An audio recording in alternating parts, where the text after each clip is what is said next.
Gusto ko gamitin yung aking platform para ipakita talaga sa inyo yung tunay na nangyayari sa bansa natin. Hindi siya puro ganda. Ito po talaga ang realidad.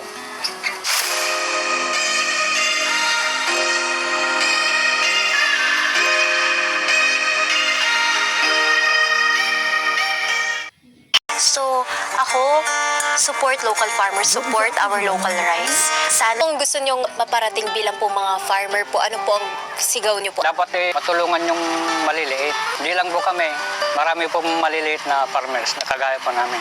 Opo, dapat sila ang inuuna, hindi yung mga nag-i-import. Opo. Ito kung mabago para sa akin, lahat ng ibibenta namin, palay, dapat itaas. Yung pataba, ibaba. Saka yung bigas, dapat ibaba. Hindi din tumataas eh. 50 ang 1 kilong bigas. Sa ngayon, Opo, dapat kahit 40 lang sa 1 kilong bigas.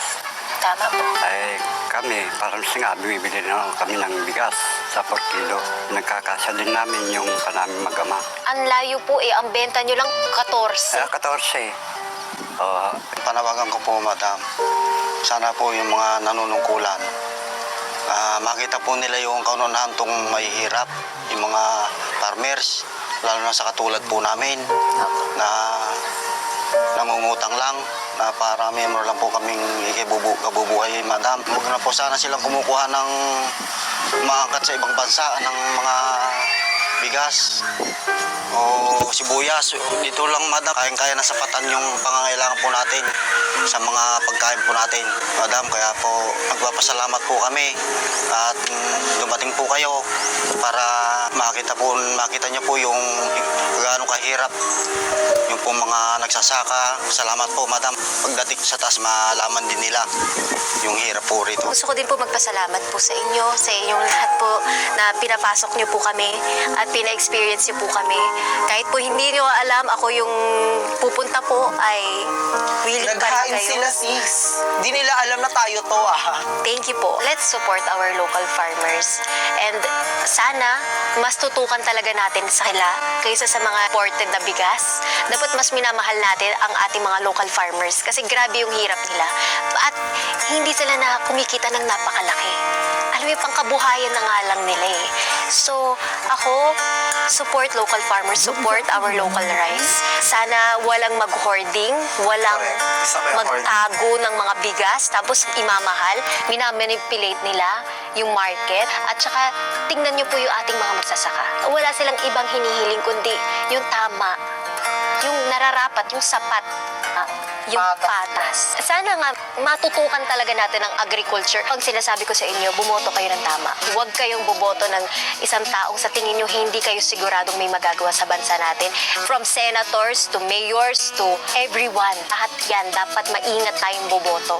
Dapat pag-aralan natin yung mas mapapaganda ang bansa natin at mas tututukan talaga lahat. Hindi lang dapat ang magpapakayaman ka. Ay, kamusta naman ang bansa natin? Kamusta naman yung mga taong nagtatrabaho araw-araw sa hirap? Yun dapat ang bigyan natin ng focus. Ang ating mga kababayan na nagpapakahirap araw-araw.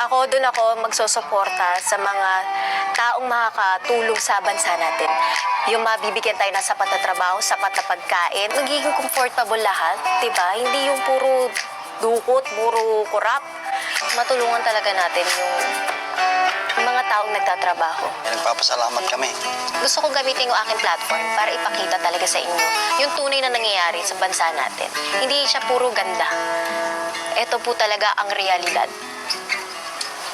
Hindi to natatapos lahat na bumaba tayo dito at nakipag-chikahan tayo sa mga farmer. Tuloy-tuloy to. Tuloy-tuloy yung paglaban. Bigyan sila ng tama at patas na pamumuhay. Kayo po ang tumulong sa amin. Hindi po kami ang tumulong sa inyo. Kayo po, kasi pinakita niyo po sa amin ang realidad, ang tunay na nangyayari araw-araw. Kaya maraming salamat po. Maraming salamat. Salamat po, Tay. Salamat, Kuya. Salamat. Salamat din po. Napakaganda rin napasa ng AGA party list at talagang pinag-aaralan ko bago ko suportahan. Ang recent na napasa nilang bill is the the Anti-Agricultural Economic Sabotage Act. Sila ang mga nagpaparusa sa mga smuggling, hoarding, profiteering at sa mga kartel. Yung mga nagmamanipulate sa mga presyo at yung mga umaabuso talaga sa ating mga kababayan na mga magsasaka. Yung ginawa talaga napakaganda kasi life imprisonment, non-bailable. Kailangan talaga natin yung mga ipaglalaban talaga ang ating mga magsasaka. Dapat yung may boses sila, yung hindi lang puro sarili at hindi lang puro payaman. Kaya ako sa inyo, bumoto lang tayo ng tama.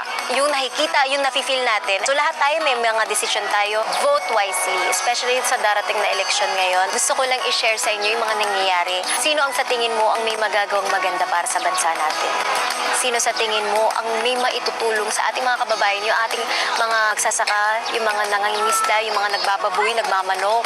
Lahat yan kasi dapat talagang binibigyan natin sila ng importansya kasi sila ang nagdadala ng mga pagkain para sa atin.